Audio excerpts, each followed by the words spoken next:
The last thing I expected when I set off on that late night drive was to find myself tangled in something that felt less like reality and more like a nightmare I couldn't wake up from.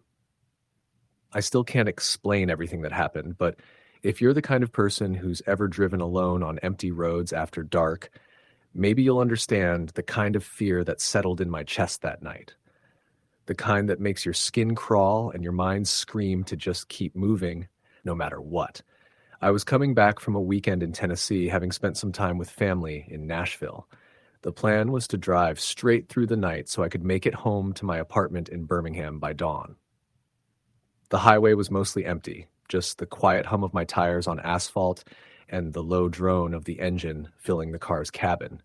It was late September, the air crisp but not cold, with the smell of fallen leaves drifting in from the cracked window. I-24 between Nashville and Chattanooga isn't the busiest stretch of road at night. Most of the time, you don't see many cars after 11 p.m., just open road stretching straight and flat between hills and dark woods. About 2 hours into the drive, I noticed a flickering light by the side of the road, just ahead on the right shoulder. At first, I thought it was some discarded trash or maybe a broken reflector. But as I got closer, I saw it was a campfire. Not a big one, just enough to cast flickering shadows against the trees. Curious, I slowed down. It was weird. Who'd be out camping there on the side of an interstate? There was no pull-off, no campsite, just a narrow shoulder lined with scrub and underbrush. Then I saw the figure sitting cross-legged near the fire. She was a young woman, maybe early 20s, with long dark hair and a white dress that looked out of place in the woods. She was staring at the flames, but when I rolled the window down and asked if she needed help, she didn't respond. Her eyes lifted slowly toward me, wide and empty like she was somewhere else entirely. The hairs on my neck stood up, and I gave a short, nervous laugh, telling her she probably needed to move back, that it wasn't safe to be out here on a highway shoulder. But she didn't move. Her mouth opened slightly, but no sound came. I shook my head, slammed the window back up, and hit the gas. The moment I passed her, the radio crackled and went dead. I tried tuning, but the whole dial was static. Then the temperature gauge suddenly jumped, the dashboard lights flickered, and the AC died, leaving the cabin stuffy and warm despite the cool night. I kept my eyes on the road, glancing nervously in the rearview mirror. There was nothing there. Then I saw headlights behind me, bright, glaring, and fast approaching. At first, I thought maybe another car, but as the light drew closer, I noticed something was wrong. The headlights were on full beam, and the car was tailing me way too closely. I tried to speed up, but so did it. I switched lanes, and it followed. My heart hammered in my chest. The radio buzzed again, a voice breaking through the static, faint, like a whisper. "Don't look back. Don't stop." The truck was an old, rusted pickup, the kind you see on farms, but don't expect to be racing down an interstate at 2 a.m. It had no license plates. The windows were tinted black, so I couldn't see who was inside. I kept driving faster, but it stayed with me, keeping pace perfectly. Every time I glanced in the rearview mirror, I caught a glimpse of the driver. A gaunt face, pale as death, with hollow eyes and a mouth twisted into a grim smile. The road curved sharply, and I had to decide between two exits. I took the left, hoping to lose it on some side roads, but the truck followed without hesitation. That's when I saw the man standing in the middle of the road, a figure silhouetted by the faint glow of distant street lamps, arms outstretched as if to stop me. I slammed the brakes, the tires screeching and sliding on the asphalt. The truck stopped behind me, engine growling. The man turned to face me, and the smile was wide, but his eyes were dead, black pits staring into nothingness. I threw the car in reverse and spun around, peeling off into the darkness. The truck didn't follow this time. I didn't stop driving until the sun was rising, the first light spilling over the hills and casting everything in a calm glow that didn't feel real after the night before. I never figured out who those people were or what they wanted. I tried looking up missing persons reports and urban legends tied to that stretch of road, but nothing matched. All I know is that night, the quiet road I thought I knew turned into something terrifying, something that still haunts my dreams. Story. The end. The night was colder than I expected for late September as I pulled onto the interstate just outside of my shift at the gas station. I was driving from Cleveland back home to a small town in northern Ohio, about 100 miles away. It was well past midnight, the kind of late where the roads seemed endless, the sky pitch black, except for the scattered glow of distant highway signs and the dim orange haze from streetlights far behind me. I'd done this drive 1,000 times before. The route was familiar, straight stretches between stands of oak and maple trees, small towns long shut down for the night, and the occasional flickering neon sign from a closed convenience store. The only company I had was the hum of the engine and the soft static from the old radio, tuned to a low-volume classic rock station that barely played anything past 11 p.m. About 40 miles into the drive, my phone buzzed in my pocket, but when I glanced down, I realized there was no signal. Not surprising given the rural stretch I was on. I ignored it and adjusted the heat as the temperature outside dropped, fog beginning to roll low along the roadside. As I rounded a curve past a long-abandoned rest stop, something caught my eye, a figure standing on the shoulder. At first, I thought it was a deer or a stray dog, but the shape was unmistakably human. It was a man, tall, wearing what looked like a dark jacket and jeans, his thumb extended in the universal hitchhiker gesture. I was startled but reluctant to stop. I've heard too many stories, how picking up strangers at night on deserted roads can go wrong. Still, the man didn't move. He was just standing there, staring at the oncoming cars, as if waiting for one of them to slow down. The headlights swept over him, revealing a pale face and dark, unkempt hair. He looked off, like someone who had been standing there for hours, maybe days. The expression on his face was blank but intense, almost like he was frozen in place. My pulse quickened and I slowed the truck. A part of me said to keep going, but another part felt a strange pull. I decided to stop about 10 feet ahead of him and rolled the window down. "You need a ride?" I called out, trying to sound casual. He nodded once slowly and stepped toward the truck. I unlocked the door, and he got in without a word. The second he shut the door, the temperature inside the cab dropped sharply.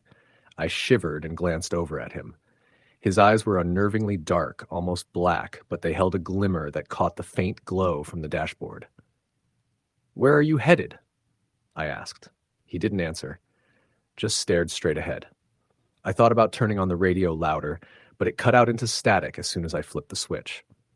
I switched it back off. The silence between us grew thick and heavy. Every few minutes, I stole glances at him in the rearview mirror. His face was unreadable, almost too still. As I drove on, I noticed the fog was thickening, swirling around the headlights in ghostly wisps.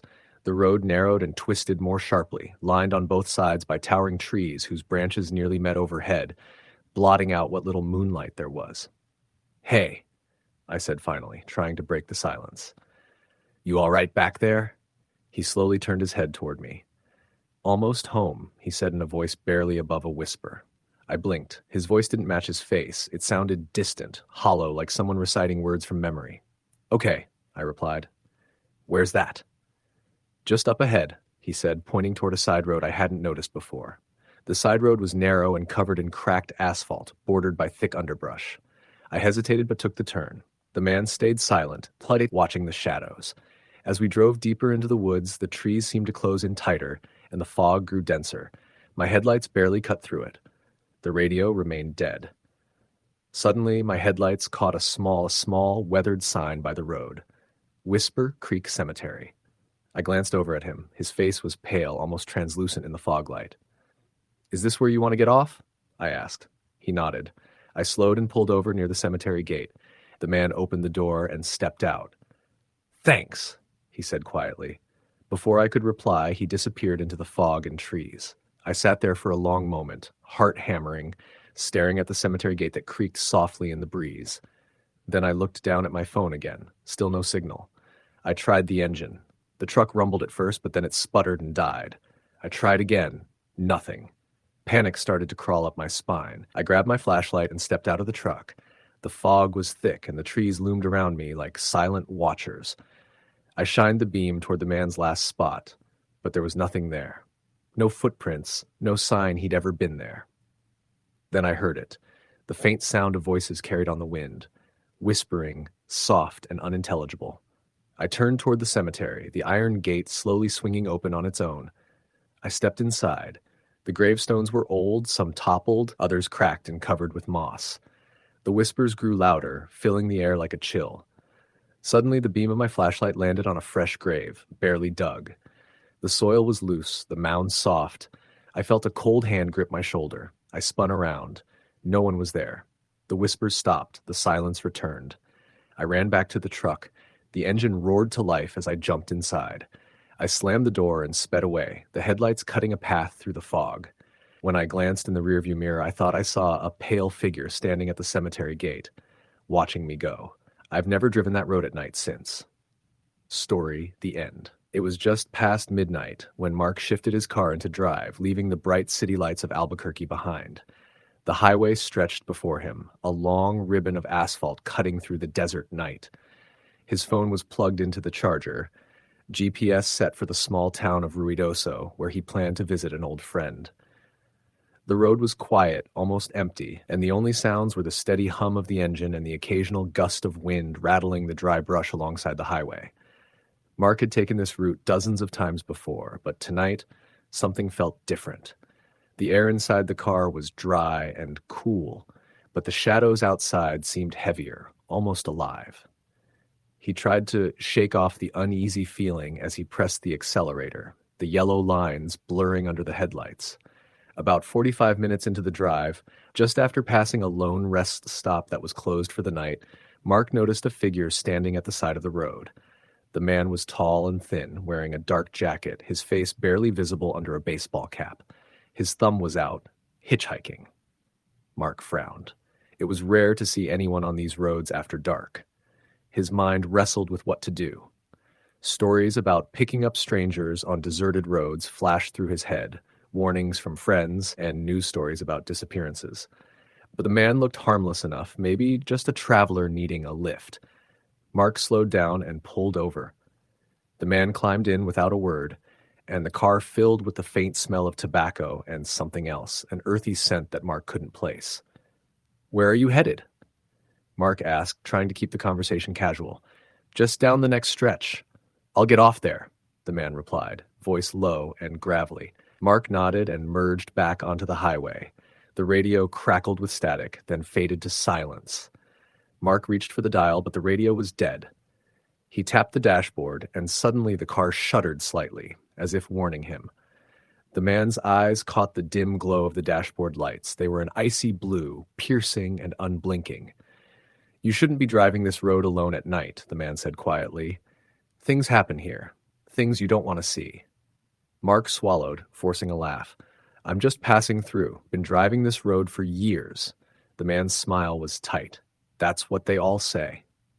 The road twisted sharply ahead, and Mark slowed down to negotiate the curve. Up ahead, something moved just at the edge of the headlights, a large, dark shape that disappeared as quickly as it had appeared. Mark's heart jumped. "What was that?" he asked, glancing at his passenger. The man said nothing, just watched the road. Mark's phone buzzed. He reached over to check it. No signal. The GPS recalculated and told him to turn off the highway onto a narrow back road, cutting through a stretch called Devil's Hollow. Mark hesitated but followed the instructions. The road narrowed, twisting between thick pine trees whose branches creaked in the wind. The sky was a deep, starless black, and the only light came from Mark's headlights. The man suddenly reached forward and tapped the dashboard. "You're not going to like what comes next." Mark felt a chill despite the heater running. He tried to brush off the feeling, but the car's engine began to sputter. The speed dropped, and the RPM spiked. The engine coughed and died. "No," Mark muttered, turning the key. "Nothing." The man turned to look at him with a smirk. "Stranded." Mark grabbed his phone again. No signal. He looked around at the thick forest pressing close on either side. The silence was complete, except for the whispering wind. The passenger door clicked open. Mark blinked, but the man was gone. The car was cold, the darkness pressing in. Mark's breathing quickened as he grabbed the flashlight on the dashboard and stepped out. The beam sliced through the darkness, illuminating nothing but gnarled tree trunks and twisted roots. Then he heard it, a soft, rustling sound from the woods, something moving just beyond the reach of the light. His heart pounded as a figure emerged from the shadows, tall, pale, with hollow eyes and a twisted grin. Mark stumbled back toward the car, fumbling with the keys. His hands trembled as the figure advanced, whispering words he couldn't understand, a chilling litany that filled the air. The engine roared to life suddenly, and Mark slammed the door shut, slamming the car into gear. Tires screeched as he sped back toward the highway, the figure disappearing into the trees. When Mark finally reached a town an hour later, he was shaking and gasping for breath. No one believed his story, chalking it up to fatigue and stress. But Mark never forgot the icy stare, the whispering voices in the wind, or the man who vanished like a ghost. To this day, whenever Mark drives those roads at night, he keeps the radio on full blast and his eyes on the rearview mirror, afraid of what might be following him in the dark. Story the end. The road stretched out endlessly beneath the black sky, a narrow ribbon of cracked asphalt slicing through the dense woods of upstate New York. The clock on the dashboard glowed 11:57 p.m. I was driving alone, headed home after a late shift at the diner in a small town called Cedar Hollow.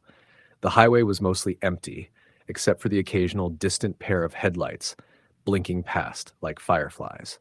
It was the kind of night where the silence presses in, thick and heavy, and even the chirping of crickets feels muffled.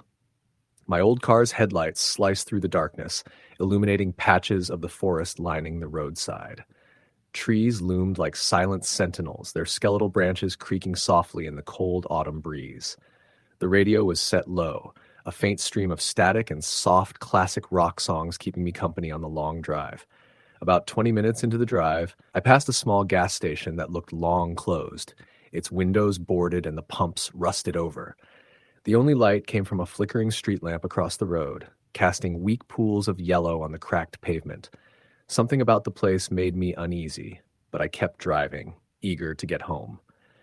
The highway narrowed as I ventured further from town, the road curving and twisting through the hills.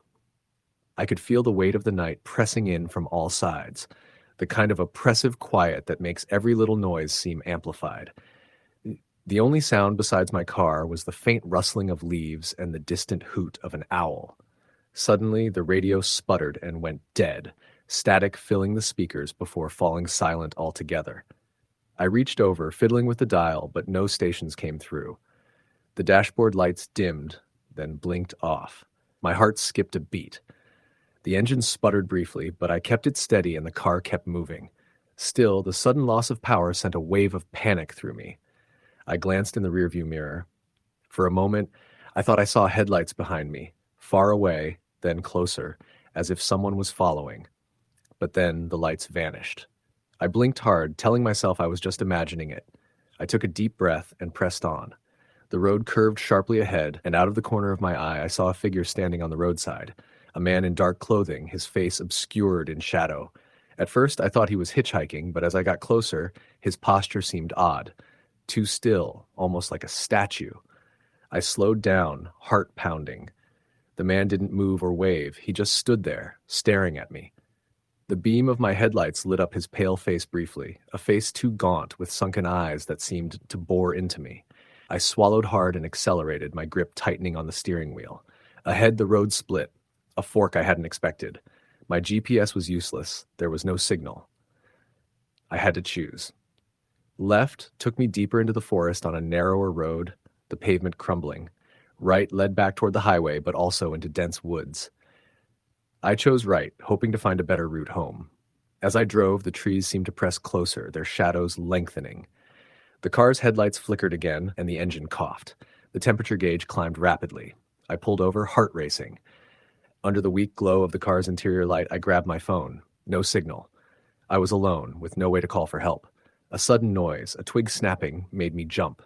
I looked out the window. Nothing but darkness and swaying branches. Then I saw movement, a shadow darting between the trees. I locked the doors. Minutes stretched endlessly. Then, from the woods, a low sound, something between a growl and a whisper, rose on the wind. I couldn't tell if it was real or just the wind playing tricks. I started the car again. The engine roared to life and the lights steadied. I drove fast, keeping my eyes peeled. Up ahead, the road ended abruptly at an old wooden bridge, its planks rotten and warped. I stopped, heart thudding. The bridge looked unsafe, but the forest pressed in behind me, leaving no choice. I started across, every creak of the wood echoing in the silence. Halfway over, I caught movement in the water below, something large and dark moving just beneath the surface. I forced myself to keep driving. When I reached the other side, I breathed a sigh of relief. But then in the rearview mirror, headlights appeared, bright and close, the same lights I thought I'd lost. They followed me relentlessly as I drove on, never passing, never falling behind. I took every turn, every detour, but they stayed. The night stretched on. I was trapped on the dark roads, stalked by a presence I couldn't explain. And somewhere in the woods, the shadows were watching. Story, the end. The highway stretched out in front of me like a ribbon of black velvet, illuminated only by the weak glow of my headlights. It was a little after midnight, and the rest area where I'd stopped was already a fading memory. The road was quiet, save for the rhythmic thrum of my tires and the occasional chirp of crickets beyond the tree line. I'd been on this stretch for nearly 2 hours. No other cars in sight, no streetlights save for the distant glow of a few farmhouses dotting the horizon. I was heading from Scranton back home to a small town outside Harrisburg after visiting my sister for the weekend. Usually I would have taken the interstate, but the tolls were steep, and I preferred the quiet of the back roads. I liked the feeling of isolation. It gave me space to think, and the night had always held a kind of peacefulness for me. But tonight felt different. The air inside the car was heavy and stale despite the windows being cracked. I had my favorite playlist on shuffle, but the music seemed muffled, distant, as though I were hearing it through water. Occasionally, I caught the scent of damp earth mixed with something faintly metallic, like rust or old blood, but I chalked that up to the passing fields and the rainstorm that had rolled through earlier. My eyes flicked to the fuel gauge, comfortably past half, so no need to stop just yet. The road curved gently left, and I slowed slightly as I approached the crest of a small hill. That's when I noticed the figure standing beside the road. At first, I thought it was just a trick of the headlights, a deer or some other animal caught in the edge of the beam. But as I got closer, I realized it was a man. Tall and thin, dressed in what looked like an old wool coat and a hat pulled low over his forehead. He stood perfectly still, almost statuesque, his back turned toward the road. I instinctively slowed down, squinting through the windshield. The fog from my breath condensed on the glass, briefly blurring the view. I reached to turn the heater off, but the knobs wouldn't respond. The radio crackled and spat static, the music dying in an odd, discordant buzz. The car felt colder suddenly, and the air thicker. When I was just a few feet away, the man turned his head slowly, revealing a pale, gaunt face. His eyes caught the beam of my headlights, and I swear they shimmered. Not with reflection, but like they were liquid, deep and endless. His lips parted, but no sound came. Just the hollow echo of silence. My heart hammered in my chest. I wanted to stop to ask if he needed help, but my instincts screamed to keep moving. I eased the accelerator, but my foot felt glued to the brake instead, hesitation freezing my muscles. He took a step forward, not onto the grass, not toward the roadside, but onto the pavement, directly into my path. I slammed on the brakes, tires screeching. The car jolted to a halt mere feet from him. He didn't flinch. "Hey," I said, voice shaking. "Do you need a ride? Are you okay?" No answer, just those impossible eyes locked on mine. I shifted into reverse, wanting to back up and get away, but the car didn't respond. The engine sputtered and died, and the interior lights flickered. I grabbed the steering wheel tightly as the radio emitted a high-pitched whine that rattled the windows. Then the man smiled. It wasn't a smile of kindness or warmth. It was cruel, sharp, and stretched impossibly wide, revealing teeth that looked too jagged to be human. The darkness beyond the headlights thickened, pressing in like ink, swallowing the edges of the road. The trees bent toward me, branches creaking and twisting as if alive. I fumbled for my phone, but the screen stayed black, no signal. I was completely alone, trapped on this stretch of forgotten road, with a creature that didn't belong in the waking world. Suddenly, he vanished. 1 second he was there, inches from my hood. The next, nothing but the empty, mist-covered road. I blinked, heart racing, unsure if I'd imagined the whole thing.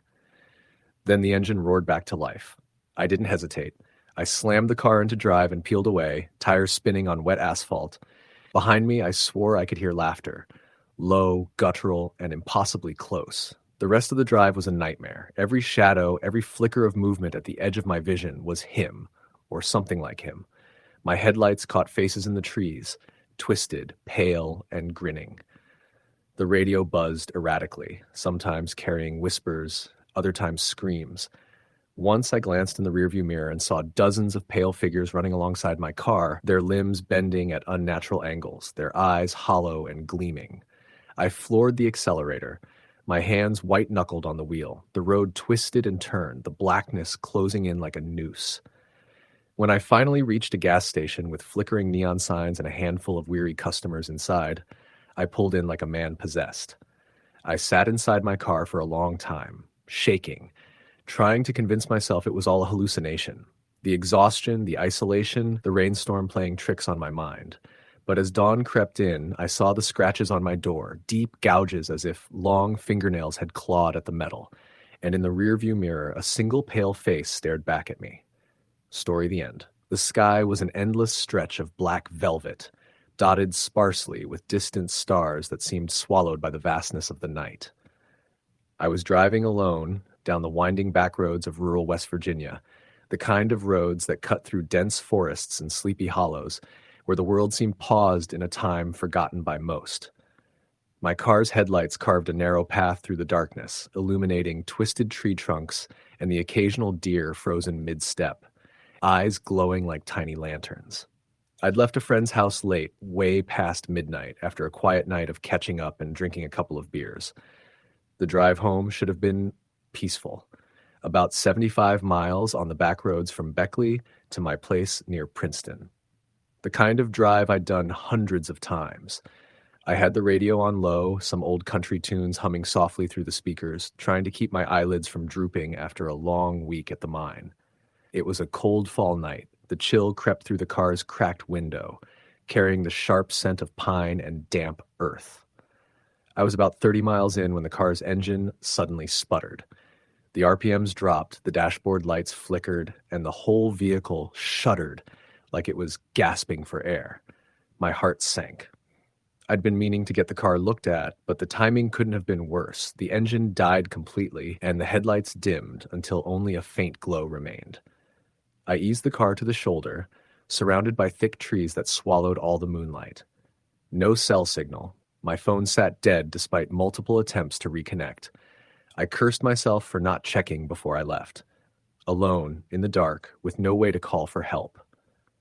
The road was empty, and the only sound was the rustling of leaves and the distant hoot of an owl. I popped the hood and took a quick look, but I didn't know much about engines. Whatever was wrong was beyond me. I decided to sit in the car with the heater on to keep warm and figure out what to do next. That's when I heard it. A faint noise outside, something crunching on the gravel near the car. I tensed, listening hard. The night swallowed most sounds, but this was deliberate, someone walking slowly toward me. I flicked off the interior light and peered out the window. Just beyond the edge of my headlights stood a figure. At first, I thought it was a man, tall and thin, wrapped in a dark jacket. But the longer I looked, the more I realized something was wrong. The figure didn't move except to tilt its head slowly like it was studying me. Its face was pale, almost too pale, and its eyes reflected the light with an unnatural sheen. No breath, no visible signs of life except that unsettling gaze. I swallowed hard and locked the doors. The figure didn't approach further, just stood there, perfectly still. I turned the car heater to full blast, the noise filling the silence and making me feel slightly less exposed. Still, my skin crawled. Why was it here? Was it waiting for someone? Was it watching me? Minutes passed like hours. Then the figure vanished as silently as it had appeared. I debated whether to get out and look around or just wait for dawn. My phone finally buzzed with a single bar of signal, and I sent a quick message to my friend telling him what happened. Then, the radio flickered back to life on its own. Static at first, then faint voices, whispers calling my name in a tone too low to decipher. The voices seemed to echo from nowhere, surrounding the car with a chilling intimacy. I slammed the radio off and sat in terrified silence. Suddenly, the passenger door handle rattled gently, as if someone was trying to open it. I froze. My mind screamed to look, but my body refused to move. The rattling stopped, replaced by soft, dragging footsteps circling the car.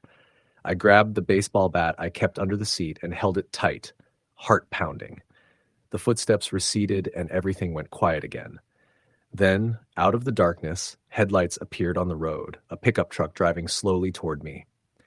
Relief flooded me, and I pounded on the window to get the driver's attention. The truck slowed, and the driver's window rolled down, revealing an older man with a worried face. "Car trouble?" he asked, voice rough from years of smoking. "Yeah, engine died. Could you give me a ride?" I said, breathless. He nodded and motioned for me to follow him to a nearby clearing.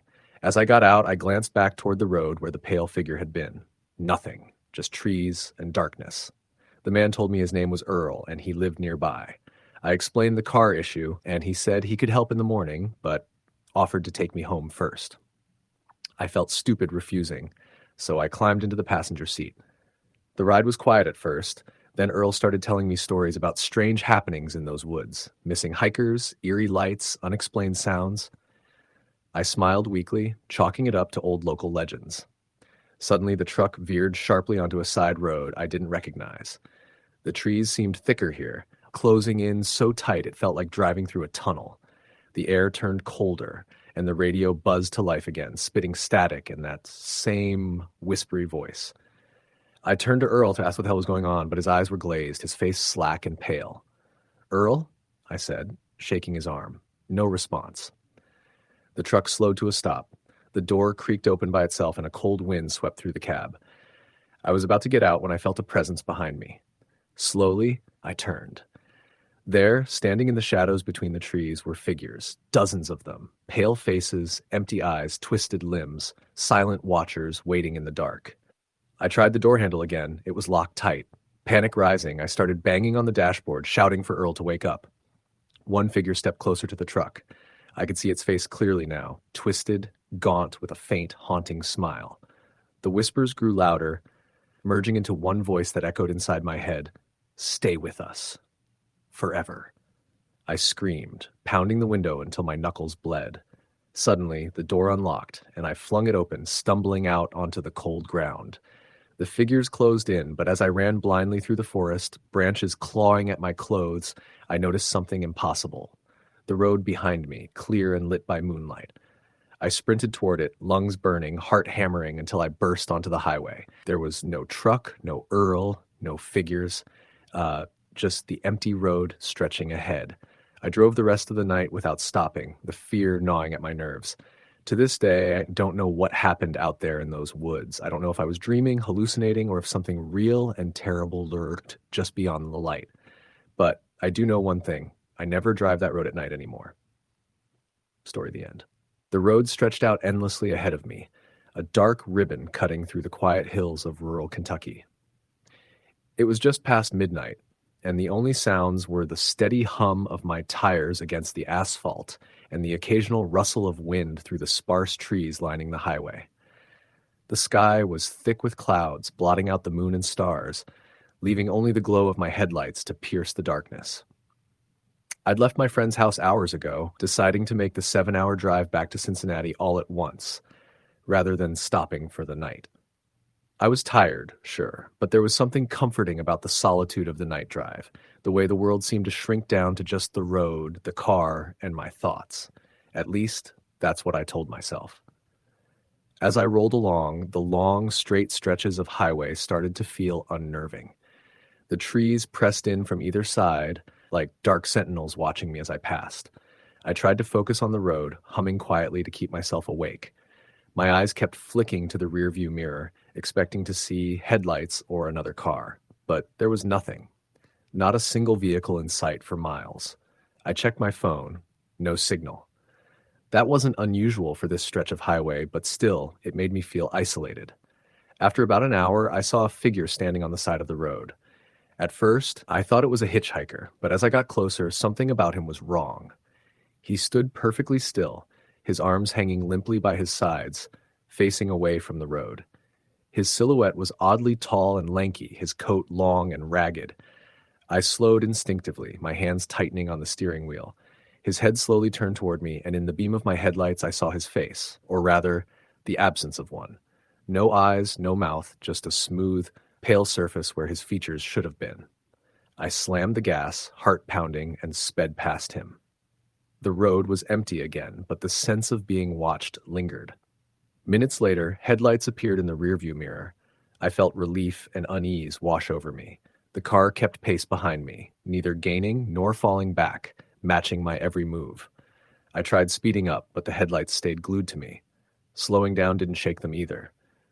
I debated pulling over, but fear held me captive. What if they weren't just a normal driver? The next few hours blurred together. Every time I glanced at the mirrors, I saw fleeting shadows, shapes that vanished when I looked directly. At one point, the radio crackled to life on its own, a low whisper that sounded like my name. I turned it off, heart racing. Approaching a bend, I almost hit the figure again. This time, he stood in the middle of the lane, blocking my path. Swerving hard, I missed him, tires skidding on gravel. When I looked back, he was gone. I reached a gas station just before dawn, the neon sign buzzing overhead. Inside, the clerk's face was tired but kind. I asked about the figure on the road, and he sighed. "You're not the first to see him. They say he's a lost soul trapped here on these roads. If you see him, don't stop. Just keep driving." I nodded, feeling the weight of his words settle over me. I left, keys in hand, and drove the last miles home in silence, the night finally giving way to the pale light of morning. Sometimes when I'm on a long drive late at night, I check my rearview mirror, and sometimes I swear I see a pale face staring back. Story the end. The road stretched out in front of me, a narrow ribbon of asphalt, cutting through miles of dense woods and rolling hills. It was just past midnight, and the only light came from my headlights and the occasional flicker of distant stars behind a thin veil of clouds. I was driving alone, somewhere deep in rural Virginia, trying to get home after a late-night shift at the factory. The highway I was on was mostly empty, just me, the hum of the engine, and the endless dark. I had taken this route dozens of times before, and yet, tonight, felt different. The quiet was heavier somehow, like the air itself was waiting for something. As I drove, my mind wandered between exhaustion and the dull hum of the tires on the pavement, until a flicker of movement caught my eye in the woods just off the shoulder. At first, I thought it was a deer, the way the moonlight briefly caught a flash of white fur, but then I realized the shape was too tall, too still. A man was standing there just beyond the trees, staring at the road. I slowed down instinctively, watching him as he stepped forward into the beam of my headlights. He looked disheveled, wearing a long coat that hung loosely on his frame. His face was pale, gaunt, and his eyes caught the light in a way that made them seem hollow. He raised a hand and waved me down, his movements slow and deliberate. Something inside me told me not to stop. But I pulled over anyway, heart pounding. I rolled down my window and called out, "Are you okay? Need a ride?" The man smiled, a thin, unsettling grin. "My car broke down up the road," he said, voice low and cracked. "Can you help me?" I hesitated. The night air felt colder now, and the woods around us seemed to press in closer. I thought about calling the police, but my phone had no signal. I glanced at the road behind me, empty and silent. "Where exactly?" I asked. "Just a mile or two ahead," he replied. "I've been walking a while." I looked back at him, and for a moment I thought about the stories I'd heard, about people disappearing on that stretch of road, about the strange things seen in the woods, but no one ever believes those stories until they're alone on a highway at midnight. "All right," I said finally, unlocking the door. The man climbed in silently. The door shut with a thud, and the silence returned. I started driving again, but something about his presence made the air feel colder, the darkness outside thicker. I asked, "So what happened to your car?" He didn't answer. Instead, he stared straight ahead, his eyes fixed on some distant point beyond the windshield. The radio sputtered to static, then silence. I reached to turn it off. Minutes passed. Then, without warning, the man turned his head slowly toward me. "You shouldn't have stopped," he whispered. My blood ran cold. I glanced at the rearview mirror and saw nothing but empty road. "What do you mean?" He smiled again, that unsettling smile, and the car's interior lights flickered. Suddenly, I felt a cold breath on the back of my neck. The steering wheel trembled in my hands. I slammed on the brakes, but the car didn't slow. The engine roared louder and louder until the night was filled with a deafening noise. Then everything went black. When I opened my eyes, I was alone. The passenger seat was empty. The car was stopped on the shoulder. The man was gone. I looked around frantically, but there was no sign of him. No footprints in the dirt, no sound but the distant rustle of trees. I got back on the road and drove as fast as I could, the hairs on my neck standing on end. I never stopped again. Sometimes when I drive alone at night, I swear I see a figure standing in the shadows watching. And I remember the cold breath on my neck. Story the end. Driving alone at night had never really bothered me much. I grew up in a small town in rural Pennsylvania, and the roads out there got dark, quiet, and lonely fast. The kind of place where headlights are your only friends, and the sounds of the wind through the trees can either calm or set your nerves on edge, depending on your mood. It was late October, just past midnight, when I found myself behind the wheel of my old Chevy Silverado, headed south on Route 322. I'd been visiting a friend in State College and was making the long drive back home near Harrisburg. The highway was mostly empty, and the only sounds inside the cab were the low hum of the engine and the faint crackle of a classic rock station on the radio. The sky was clear, but dark, with a crescent moon barely lighting the way. The trees on either side of the road stood tall and still, their shadows creeping into the corners of my headlights. It was the kind of quiet that made your senses sharpen, but it also left plenty of room for your imagination to wander. I glanced down at the clock on my dash, 12:37 a.m. The stretch ahead was mostly rural, with long stretches between the occasional farmstead or roadside diner. I was about halfway home and felt good to be moving, even if the darkness felt a little thick tonight. As I drove, I noticed a car's headlights flicker in my rearview mirror. At first, it was far back, maybe a quarter mile behind me. I didn't think much of it. Plenty of people were out late, and I was going the speed limit. But after a few minutes, the car didn't pass me. Instead, it seemed to match my pace perfectly, holding just far enough behind to be noticeable, but not close enough to be threatening. I felt a flicker of unease. Usually, when someone follows you on a lonely road, they either pass or fall back, but this car stayed glued to my tail. I checked the side mirrors and the rear view again. The headlights were on, but the shape of the car was hard to make out in the darkness. It was an older model, maybe a sedan or a coupe. The driver remained a mystery. No glow from a phone screen, no interior lights, nothing. I slowed slightly, watching the car react immediately, staying exactly the same distance behind me. I thought about pulling over at the next rest area, but those spots were scarce and often deserted at this hour. Besides, I didn't want to stop if this driver had ill intent. So I kept going. A mile or so later, the road curved sharply near a patch of dense woods. My headlights cut through the night, revealing the bare branches stretching out like fingers over the asphalt. Suddenly, the car behind me flashed its headlights, once, twice. I blinked and slowed down more, heart rate picking up. Was it a warning? A signal? Or just a moment of friendly communication between drivers? The flashes came again. A quick, almost urgent pattern. I gripped the wheel tighter, my mind racing. Then I noticed something else, a faint tapping sound on the roof of my truck.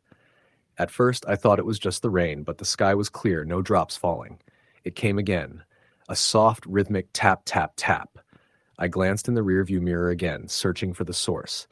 The car was still there, just behind me, but I didn't see anything unusual. I told myself it was my imagination, maybe a branch brushing against the roof, or an animal. But the tapping persisted. I flicked the windshield wipers just to be sure, but they didn't touch the roof. The unease was growing, squeezing tighter with every mile. Up ahead, a flicker of yellow light caught my eye. A gas station. I pulled in immediately, relief washing over me. The lot was empty, except for a rusted pickup truck parked near the pumps. I shut off the engine and stepped out into the crisp night air. The silence was heavy. No other vehicles passed the station. No voices, just the hum of the overhead lights. I looked back down the highway, empty. No headlights, no shadows. I shook my head, told myself I'd been on the road too long, that I was overthinking. I walked inside, bought a bottle of water, and paced the small store nervously. As I left, the door's bell jingled loudly, and I glanced out once more. Nothing. No sign of the car that had followed me. I climbed back into the truck and started the engine. As I pulled away, the headlights appeared again in my mirror. Closer than before, closer than they'd ever been. They blinked once, twice, a signal I didn't understand. I pushed the gas pedal harder, heart pounding. The night swallowed me whole. I didn't look back. Not until I reached the safety of my driveway, the lights of my home glowing warmly in the distance. And even then, the memory of those flashing headlights and the tapping on my roof haunted me for weeks to come. Story the end. It was just past midnight when I got on the road, leaving my apartment in rural Pennsylvania. The plan was simple. Drive the 100 miles down to Harrisburg to visit my sister for the weekend. I hadn't seen her in months, and with work piling up and the holiday season approaching, this was going to be my last chance for a while. The night air was crisp and cold, a typical November evening. I'd already been working a double shift at the hospital and was exhausted, but I was determined to make the trip. My car, a 2005 Honda Civic, had been reliable, and the route was one I knew well. Mostly two-lane highways flanked by forests, farms, and small towns that all looked the same under the dim glow of streetlights. As I drove out of the town, the streets became empty and quiet, the hum of my engine and the steady tick of the windshield wipers in light rain filling the silence. I decided to take the back roads, avoiding the interstate to escape the trucks and traffic. The GPS blinked at me from the dashboard, announcing the twists and turns of the route ahead. I felt a strange calm settle in as the miles slipped away beneath my tires. There was a comforting monotony to driving at night, the road illuminated only by my headlights, the world reduced to blackness beyond a narrow ribbon of visibility. About an hour into the drive, somewhere near a patch of thick forest, I noticed headlights flickering in the rearview mirror. At first, I thought it was just another car passing, but the lights stayed behind me, steady and close. I glanced down at my speedometer, 65 miles per hour, and then back in the mirror. The car was still there, maybe a dozen car lengths back. I considered pulling over to let the car pass, but I was on a winding road with few places to stop. I glanced ahead and saw the road curve into a stretch bordered by thick trees, shadows swallowing the edges of the pavement. I slowed slightly, just to see if the car would pass. It didn't. The lights stayed fixed on my tail, steady and unblinking. My heart started to beat faster. I tried not to panic. Maybe the driver was lost, or maybe a cop running radar. I flicked my brights once, then twice, hoping to signal the driver to pass. Nothing. The minutes passed. I felt the weight of eyes watching me from behind that car. I tried turning off the radio to focus on the sounds around me. The only noise was the faint swish of rain on the windshield and the steady tick of the wipers. When the road narrowed and twisted sharply, I braked and took the turn slower. The car behind me matched my speed, mirroring every move. I swallowed hard and turned on my hazards for a moment. No reaction. Then, as suddenly as it had appeared, the car's headlights disappeared. I blinked, checked my mirrors, and saw nothing. The road behind me was empty, swallowed by darkness. Relief washed over me, but it was short-lived. About 10 miles later, as I crossed a small bridge over a creek, headlights appeared again, but this time in front of me. Two glowing orbs of light flickered between the trees off the shoulder, hovering impossibly just beyond the edge of the road. I slowed to a crawl, trying to get a better look. The lights moved, sliding along the tree line in a jerky, unnatural way. There was no car, no road for them to travel on. Just light, glowing and drifting through the night woods. My breath caught. My hands gripped the wheel so tight it ached. I forced my foot down, speeding past the stretch. The lights blinked out suddenly.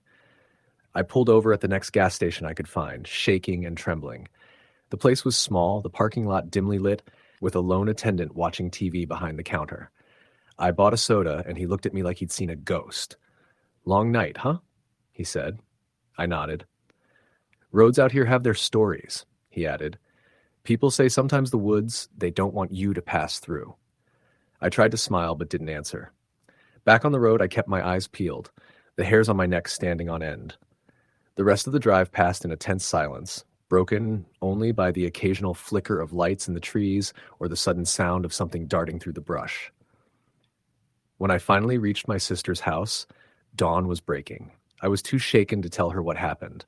All I could do was lock the doors and try to sleep. The next morning, when I looked back on the drive, I realized my phone had been dead the whole time.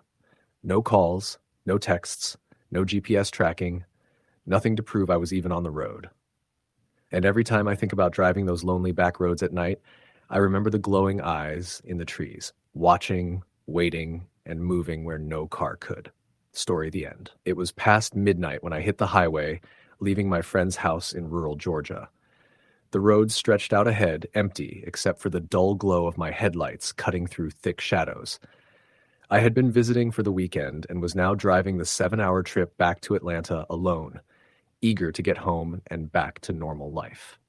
The night was still and quiet except for the rhythmic thrum of my tires on the pavement and the occasional hoot of an owl from the woods lining the road.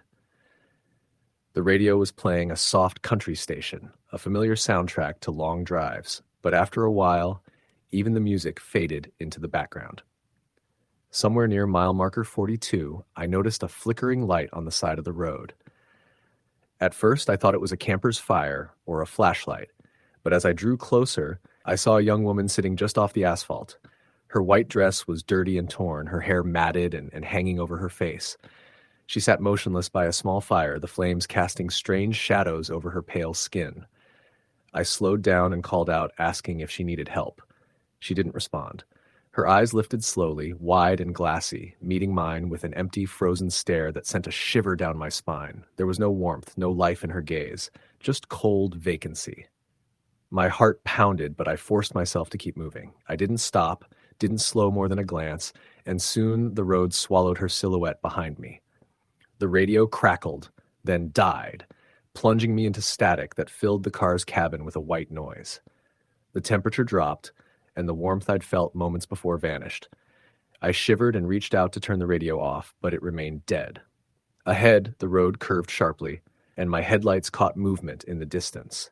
A shadow flickered between trees, too fast to be an animal, too deliberate to be wind-blown branches. I gripped the steering wheel tightly, blinking hard, but when I looked again, the shadow was gone. Then, a pair of headlights appeared behind me, low and bright. At first, I welcomed the company, but the car was following far too closely, its high beams glaring into my rearview mirror, blinding me. I sped up, but the car stayed glued to my tail. My hands trembled as I switched lanes, hoping to let it pass. The headlights flashed rapidly, almost angrily. The car slowed slightly, but remained behind me. The radio flickered back to life, a faint whisper creeping through the static. "Don't look back." I swallowed hard, my eyes darting between the mirror and the road ahead. The car was an old pickup truck, rusted and dented with no license plates. The windows were dark, so I couldn't see the driver. I floored the gas, desperate to outrun whatever was behind me, but the truck matched my speed easily. Up ahead, the road split into two narrow paths, both shrouded by dense forest. There were no signs, no markings, just the choice of left or right. I chose left, hoping to lose the truck. The road twisted and narrowed until it was barely wider than my car. The trees pressed close, their branches clawing at the sides as I sped past. I dared a glance in the mirror. The truck was gone. Relief flooded me, but it was short-lived. Suddenly, a figure appeared directly in front of my car, a man standing silently in the middle of the lane. His clothes were old-fashioned, his face pale and gaunt, his eyes deep, empty pits. I slammed the brakes, tires screeching on the gravel. The man didn't move, just stared. My heart thundered as I threw the car in reverse, spinning around and racing away. I didn't stop until the road opened back onto the highway, the first light of dawn breaking over the horizon. That night, I realized some roads are best left untraveled. Story the end. Driving home late at night was always a bit of a gamble. I'd been on the road for nearly 3 hours after closing out my shift at the convenience store in a small town just outside of Dayton, Ohio. The highway stretched out before me, dark, except for the sweeping beams of my headlights cutting through the blackness. It was a typical night for that time of year. Late October, crisp and chilly, the kind of cold that sinks into your bones when you're sitting still too long. I kept the radio playing low, some classic rock station that mostly sounded like static at this hour. The interstate was almost completely empty. Just me, the roar of the engine, and the rhythmic hum of tires on asphalt. About 30 miles into the drive, somewhere near a cluster of small farms that dotted the countryside, I noticed something off on the shoulder. A figure standing by the guardrail.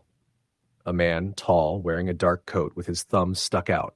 It's not that I was scared exactly, but you learn to be wary out here at night.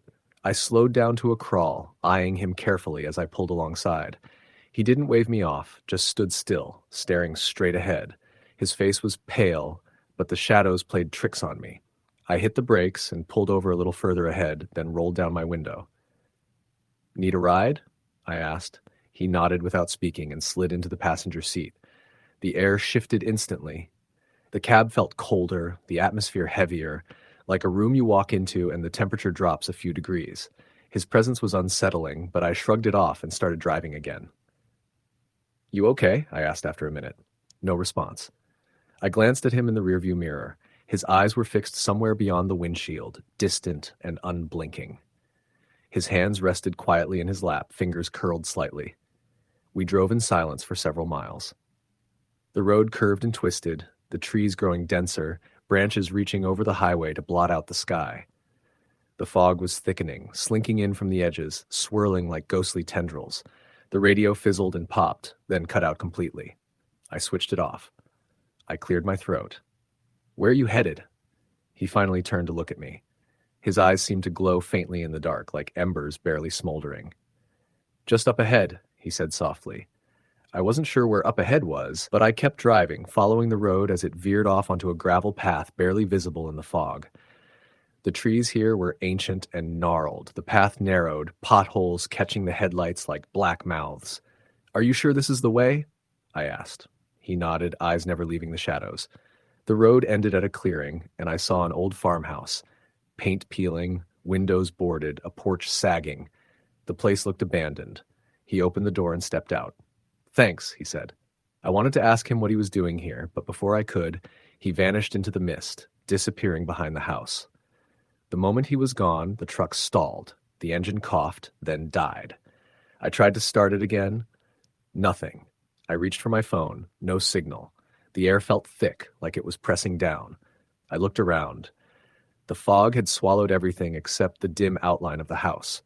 Suddenly, I heard footsteps crunching in the gravel behind me. I turned, shining my flashlight, but saw no one. Then, from the darkness, a cold voice whispered, "You shouldn't have stopped." I jumped into the truck and slammed the door shut. The headlights flickered, and the engine sputtered to life. I peeled out of the clearing and onto the gravel path, heart pounding. As I reached the main road, the fog lifted and the radio crackled back on. I glanced in the rearview mirror. There, standing in the edge of the tree line, was the man, pale and still, watching me leave. I haven't taken that road at night since. Story the end. The night was heavy with silence, broken only by the steady hum of the engine beneath me.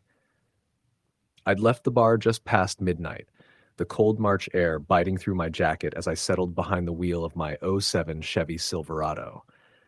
The highway ahead stretched out like a dark vein through the vast Nebraska plains, lit only by the soft glow of my headlights and the distant flicker of stars overhead. I wasn't unfamiliar with night drives, having done plenty of late shifts and early mornings, but something about this particular stretch of road gnawed at me, a low, nagging feeling I couldn't shake. Maybe it was the stillness, or the way the trees seemed to lean in close along the roadside, casting long shadows that flickered and danced in the corner of my eye. Or maybe it was just fatigue. My phone was perched on the dashboard, screen dimmed. No service, typical for this part of the state. I'd told my girlfriend I'd be home before 2 a.m., but the road was empty and the night slow, so I tried to take my mind off the creeping unease by tuning the radio. Static. The FM stations came and went in bursts, crackling, faint voices, then dead silence. I flipped through a few presets, but nothing held steady. As I rounded a gentle curve, I noticed a figure standing at the edge of the road. A man, tall and thin, dressed in a dark coat and jeans. He held his arm out, thumb pointed up. A hitchhiker. I hadn't seen anyone out here for miles. My gut told me to keep going, but a sliver of sympathy nudged me to stop. I pulled over, the tires crunching on the gravel shoulder. He climbed in without a word. His skin was pale, almost too white in the dim interior light. His eyes caught the faint glow of the dashboard, sharp and dark. He didn't say his name or where he was headed, just a little further down the highway. We drove in silence. The radio fizzled out completely, leaving only the sound of the engine and our breathing. Then the man spoke in a low, rough voice. You don't want to be driving this road tonight. I swallowed hard, eyes on the road. Why? What's out there? He turned his head slowly, a faint smile tugging at the corner of his lips. Things that don't like company. I laughed nervously. You're messing with me. No, he said flatly. I'm warning you. The road narrowed as we approached an old stretch known locally as Devil's Bend. Trees crowded in tight, their branches scraping the sides of the truck like skeletal fingers. A cold wind rattled the windows. I felt my heart rate spike. Up ahead, something moved, large and fast, just beyond the edge of the headlights. A deer? No, too big. It darted out, vanished into the woods before I could make it out clearly. The man's eyes gleamed. It's coming. I slammed on the brakes. The truck shuddered to a stop, the engine sputtered and then died. Darkness swallowed us. My hands trembled on the steering wheel. I fumbled for my phone. No signal. The man smiled again, his eyes reflecting the faint glow of the dashboard lights. Stranded. The passenger door creaked open. I turned. He was gone. The wind howled outside, and in the distance I heard something. A whisper, like a chorus of voices just out of reach. Panic clawed at me. I grabbed the flashlight from the glove compartment and stepped out into the night. The beam cut through the dark, revealing nothing but trees and shadows. Then I heard footsteps behind me. Slow, deliberate. I spun around. Nothing. A chill ran down my spine. I climbed back in, locked the doors, and tried the ignition. The engine roared to life as if nothing had happened. I didn't look back as I sped away from Devil's Bend, the man's warning echoing in my mind. Even now, driving late at night, I wonder if he was real or something else, something that haunts these roads, waiting for the next driver foolish enough to stop. Story the end. The night was unusually quiet as I pulled onto the highway just past midnight. The stretch of road ahead was a long, lonely ribbon weaving through the dense woods of upstate New York, where the trees pressed close on either side like silent sentinels. My headlights cut through the thick darkness, illuminating patches of cracked asphalt and the occasional road sign battered by years of storms. I was driving home from a late shift at the diner, tired and eager to reach my small apartment in the next town over. The radio crackled faintly, playing soft classic rock, but mostly I drove in silence, my eyes flicking between the road and the rearview mirror. I'd been alone on this road more times than I could count, but tonight something felt off. The air hung heavy, almost still, as if the forest itself was holding its breath. A mile in, I passed an old gas station on the right side, its flickering neon sign buzzing weakly against the dark.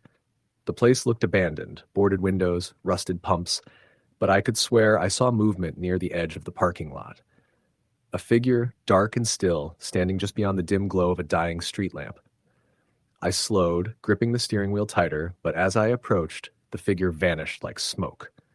Shrugging it off, I pressed the accelerator, eyes darting nervously to the trees lining the road. Suddenly, the radio fizzled out, the music replaced by static. I twisted the dial, but every station was dead. My car's engine sputtered and the dashboard lights flickered. A knot of unease tightened in my chest. Then headlights appeared behind me, bright, close, almost blinding. They followed, steady and unyielding, as I navigated the winding road. I glanced back. No one in the driver's seat. My heart raced. I pushed the accelerator, the road blurring beneath me but the lights stayed with me, relentless and silent. Up ahead, the road forked, a choice with no map to guide me. I veered left, deeper into the woods. The night grew colder. Shadows stretched and twisted around my car. Then, from the trees, low guttural sounds echoed, a chorus of whispers and growls that didn't belong to any animal I knew. My breath fogged the windshield. Suddenly, a figure darted onto the road, pale, gaunt, eyes hollow. I slammed the brakes, tires screeching, and the car jolted to a stop inches from the figure. It stared, unblinking. Frozen, I couldn't look away. Then it vanished into the darkness. The headlights behind me vanished too. I sat shaking, the silence pressing in once more. I restarted the engine and drove faster, not daring to look back. Hours later, I found my way back to the highway, the first light of dawn breaking through the trees. But the feeling lingered, a cold weight in my chest. Sometimes, when the night is especially quiet, I swear I see those headlights in the distance. Watching, waiting. Story the end.